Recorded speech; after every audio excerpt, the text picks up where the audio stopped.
સવાલ નંબર 1, ઇતિહાસમાં સૌથી વધારે કયા જીવના કરડવાથી મોત થયેલી છે?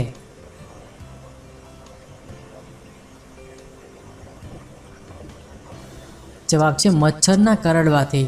સવાલ નંબર 2, ગાંધી સદન ક્યાં આવેલું છે?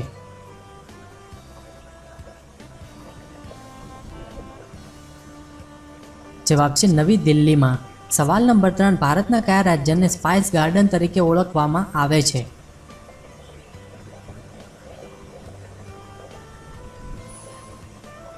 જવાબ છે કેરળ રાજ્યને. સવાલ નંબર 4, એવો કયો જીવ છે જે તેની આંખની પાપણ કોઈ દિવસ બંધ નથી કરતું?